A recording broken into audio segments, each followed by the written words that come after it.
नमस्कार दोस्तों। भारतीय न्याय संहिता बीएनएस 2023 की धारा 3(8) एक महत्वपूर्ण प्रावधान है जो यह स्पष्ट करती है कि जब कोई अपराध कई कार्यों के माध्यम से किया जाता है तो जो व्यक्ति उन कार्यों में से किसी एक को अकेले या किसी अन्य व्यक्ति के साथ मिलकर करता है और उस अपराध के कमीशन में जानबूझकर सहयोग करता है, वह उस अपराध का दोषी माना जाएगा। यह धारा अपराध में सहयोग और संयुक्त जिम्मेदारी के सिद्धांत को स्थापित करती है। इसे और विस्तार से समझते हैं। चलिए, जब कोई अपराध कई कार्यों के माध्यम से किया जाता है तो जो कोई भी उन कार्यों में से किसी एक को अकेले या किसी अन्य व्यक्ति के साथ मिलकर उसे करके उस अपराध के कमीशन में जानबूझकर सहयोग करता है, वह उस अपराध को करता है। इसका सरल अर्थ है कि यदि कोई अपराध कई चरणों या कार्यों के जरिए पूरा होता है और कोई व्यक्ति उनमें से किसी एक कार्य में शामिल होता है, चाहे वह अकेले हो या दूसरों के साथ हो, और उसका इरादा उस अपराध को अंजाम देने में सहयोग करना है, तो वह उस अपराध को उतना ही दोषी होगा जितना कि अपराध को पूरा करने वाला मुख्य व्यक्ति है। सहयोग की अवधारणा क्या है? यह धारा अपराध में सहयोग या संयुक्त भागीदारी को परिभाषित करती है। अगर कोई व्यक्ति अपराध के किसी हिस्से में जानबूझकर शामिल होता है तो वह पूरे अपराध के लिए जिम्मेदार माना जाएगा।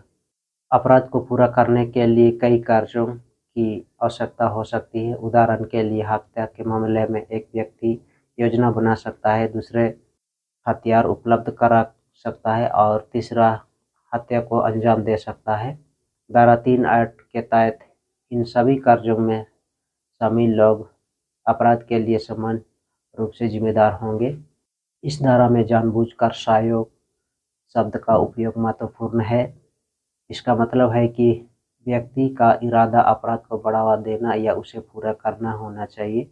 अगर कोई व्यक्ति अनजाने में या बिना इरादे के किसी कार्य में शामिल होता है तो यह धारा लागू नहीं होगी।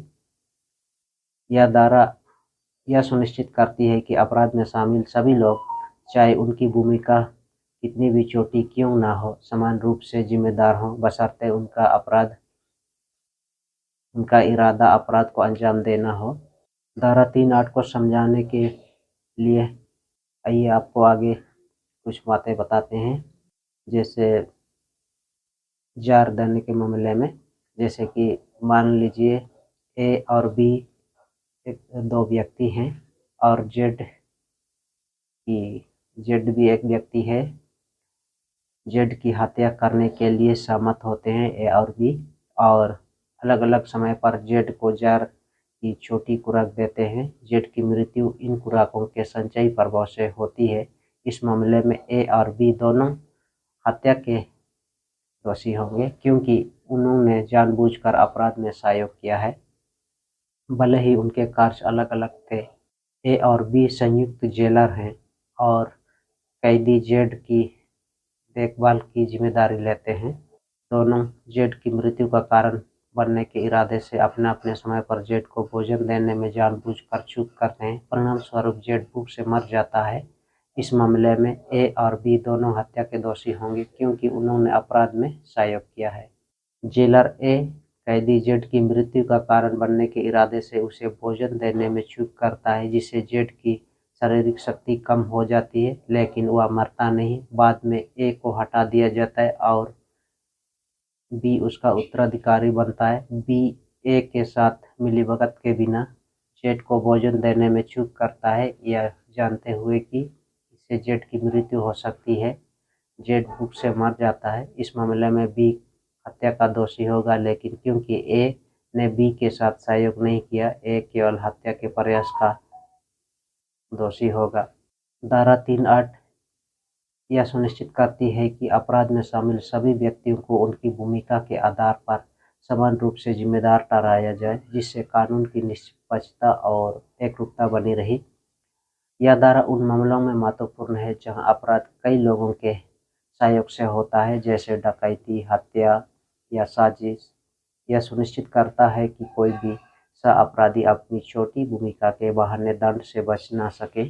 आधुनिक समय में संगठित अपराध, साइबर अपराध या आतंकवादी गतिविधियां जैसे मामलों में यह धारा विशेष रूप से महत्वपूर्ण है, जहां कई लोग अलग-अलग भूमिकाएं निभाते हैं। धारा 3(8) पुरानी दंड संहिता आईपीसी की धारा 34 और 35 से प्रेरित है, जो संयुक्त जिम्मेदारी और सहयोग के सिद्धांत को परिभाषित करती है। हालांकि बीएनएस में इसे अधिक स्पष्ट और आधुनिक भाषा में प्रस्तुत किया गया है ताकि कानूनी व्याख्या में स्पष्टता बनी रहे। बीएनएस की धारा 3(8) अपराध में सहयोग और संयुक्त जिम्मेदारी के सिद्धांत को रेखांकित करती है। यह सुनिश्चित करती है कि अपराध के किसी भी हिस्से में जानबूझकर शामिल होने वाला व्यक्ति उतना ही दोषी माना जाए जितना कि मुख्य अपराधी। यह धारा कानून को निष्पक्ष और प्रभावी बनाती है, खासकर उन मामलों में जहां अपराध कई व्यक्तियों के सहयोग से किया जाता है। यदि आपके पास इस धारा से संबंधित कोई और प्रश्न है तो कमेंट में ज़रूर बताइएगा। तो दोस्तों, ये था आपके लिए छोटी सी बीएनएस की धारा 3(8) का सूचना। तो वीडियो को यहीं पर समाप्त करते हैं दोस्तों। चलिए, नमस्कार।